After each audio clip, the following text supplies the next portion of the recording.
हे दोस्तों, क्या आप भी बिजनेस बुक्स पढ़ पढ़ के थक गए हैं? हर बुक में वही पुरानी घिसी पिटी एडवाइस। एक डिटेल्ड बिजनेस प्लान बनाओ, इन्वेस्टर्स ढूंढो, 24/7 हसल करो, ग्रोथ के पीछे भागो। अगर आपको लगता है कि बिजनेस शुरू करना या उसे चलाना इतना कॉम्प्लिकेटेड है कि आप कभी कर ही नहीं पाओगे, तो रुक जाओ।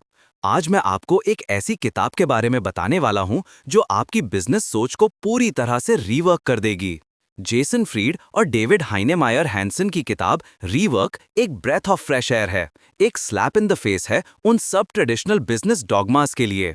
ये कहती है जो आपको सिखाया गया है वो सब भूल जाओ। Let's start with a blank slate. चलो देखते हैं रीवर्क क्या रेवोल्यूशनरी आइडियाज लेकर आई है। पहला कॉन्सेप्ट जो मेरे लिए सबसे आई ओपनिंग था, प्लानिंग इज गेसिंग।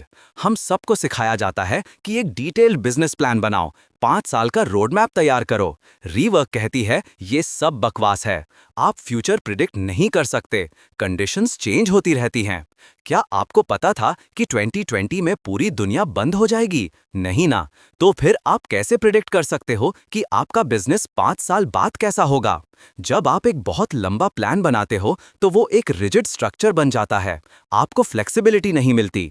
इससे बेहतर है कि आप छोटे छोटे स्टेप्स लो। आज क्या करना है उस पर फोकस करो, अपने इमीडिएट नेक्स्ट मूव पर कंसंट्रेट करो। अगले 2 हफ्ते का प्लान बनाओ, उसको एग्जीक्यूट करो, फीडबैक लो और फिर एडजस्ट करो।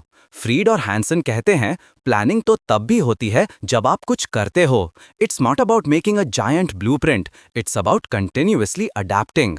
जब आप मार्केट में उतरते हो तब आपको असली फीडबैक मिलता है, असली कस्टमर की जरूरत समझ आती है, तब आप एडजस्ट करते हो। So forget the grand 5 year plan, start small, adapt quickly और इवॉल्व करते रहो। Flexibility is your biggest asset. दूसरा बड़ा point, why growth isn't always good. हमारी सोसाइटी में ग्रोथ को हमेशा पॉजिटिव देखा जाता है, bigger is better, right? Rework कहती है नॉट नेसेसरीली। कभी कभी ग्रोथ आपके बिजनेस को डिस्ट्रॉय कर सकती है। जब आप बहुत तेजी से ग्रो करते हो तो आपको नए लोग हायर करने पड़ते हैं, नए ऑफिसेज लेने पड़ते हैं, प्रोसेसेस कॉम्प्लेक्स हो जाती हैं। आपका जो कोर प्रोडक्ट था जिसकी वजह से आप सक्सेसफुल हुए थे वो कहीं पीछे रह जाता है।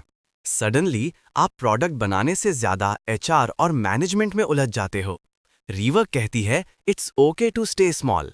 इनफैक्ट स्मॉल रहने में बहुत सारे एडवांटेजेस हैं। आप अजाइल रहते हो, डिसीजंस जल्दी ले सकते हो, ब्यूरोक्रेसी कम होती है और सबसे इंपॉर्टेंट, आप अपने प्रोडक्ट और कस्टमर्स पर फोकस कर सकते हो। आपको हर प्रॉब्लम के लिए एक नया डिपार्टमेंट बनाने की जरूरत नहीं पड़ती।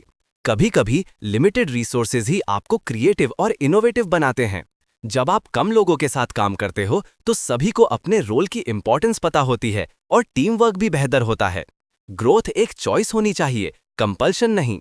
अगर आपका बिजनेस प्रॉफिटेबल है और आप अपने कस्टमर्स को खुश रख पा रहे हो तो सिर्फ ग्रोथ के लिए ग्रोथ मत करो, क्वालिटी ओवर क्वांटिटी हमेशा। तीसरा कॉन्सेप्ट, मीटिंग्स आर टॉक्सिक। सुनने में थोड़ा एक्सट्रीम लग रहा होगा, पर फ्राइड और हैंसन कहते हैं कि मीटिंग्स वाकई में प्रोडक्टिव नहीं होती।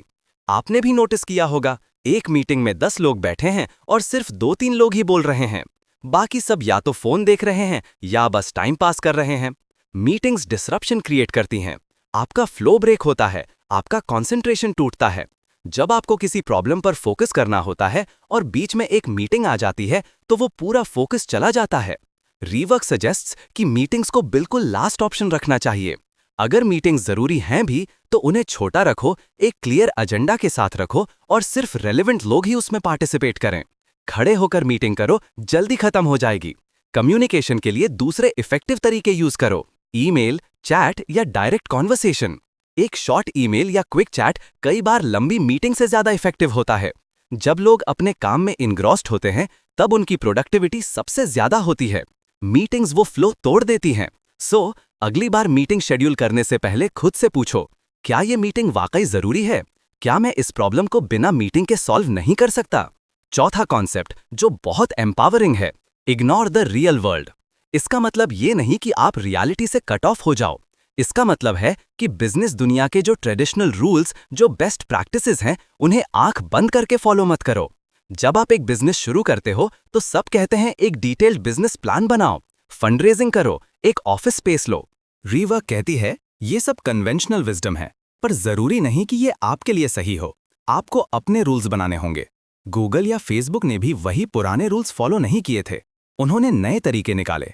वो स्टार्टअप या बिजनेस मॉडल को चैलेंज करते हैं जो सब फॉलो कर रहे हैं। आपको बड़े ऑफिस की जरूरत नहीं, रिमोट वर्क से भी काम हो सकता है। आपको इन्वेस्टर्स की जरूरत नहीं, बूटस्ट्रैपिंग से भी शुरू कर सकते हो। आपको एक बड़ी टीम की जरूरत नहीं, स्मॉल टीम भी मिरेकल्स कर सकती है। अपनी यूनिक आइडेंटिटी बनाओ। जो लोग आपको रियल वर्ल्ड के बारे में बता रहे हैं, वो अक्सर उन्हीं ट्रेडिशनल फ्रेमवर्क्स में फंसे होते हैं। ब्रेक फ्री, अपने इंस्टिंक्ट्स पर भरोसा करो और ऐसे सॉल्यूशंस ढूंढो जो आपके लिए और आपके बिजनेस के लिए बेस्ट हों, ना कि वो जो सबको लगता है कि करेक्ट है। पांचवा important point, don't outsource your core. आजकल आउटसोर्सिंग का ट्रेंड बहुत चल रहा है। हर बिजनेस चाहता है कि वो अपना नॉन कोर वर्क आउटसोर्स कर दे, जैसे एचआर, अकाउंटिंग या कस्टमर सपोर्ट। रीवा कहती है, ठीक है, कुछ चीजें आउटसोर्स की जा सकती हैं, पर अपने कोर प्रोडक्ट या सर्विस को कभी आउटसोर्स मत करो। आपका कोर वो है जो आपको आपके कॉम्पिटिटर्स से अलग बनाता है। वो आपकी यूएसपी है। अगर आप अपने कोर को आउटसोर्स कर देते हो तो आप अपने कंट्रोल और क्वालिटी दोनों को खो देते हो। आपको पता ही नहीं चलेगा कि आपके प्रोडक्ट में क्या इंप्रूवमेंट्स हो रही हैं या आपके कस्टमर्स को क्या पसंद नहीं आ रहा। आपको अपने कोर पर ग्रिप बनाए रखनी चाहिए। अपने प्रोडक्ट को खुद डिजाइन करो, खुद बिल्ड करो और उसको खुद पॉलिश करो। जब आपके पास अपने कोर प्रोडक्ट की अंडरस्टैंडिंग होती है, तब आप बेटर डिसीजंस ले पाते हो और इनोवेशन कर पाते हो। इमेजिन करो, एक रेस्टोरेंट अपना खाना बनाने का काम आउटसोर्स कर दे। क्या वो रेस्टोरेंट वैसे ही फ्लेवर्स और क्वालिटी मेंटेन कर पाएगा? शायद नहीं। तो अपनी आइडेंटिटी, अपनी स्ट्रेंथ अपने पास ही रखो। अब आते हैं उस कॉन्सेप्ट पर जो बहुत से लोगों को गलत लग सकता है। Workaholism is not a badge of honour. हमारी सोसाइटी में, स्पेशली स्टार्टअप कल्चर में, लेट नाइट्स, वीकेंड्स पर काम करना और हमेशा बिजी रहना एक प्राउड मोमेंट माना जाता है। रीवर्क इसे चैलेंज करती है। वो कहते हैं कि ज्यादा घंटे काम करने का मतलब ज्यादा प्रोडक्टिव होना नहीं है।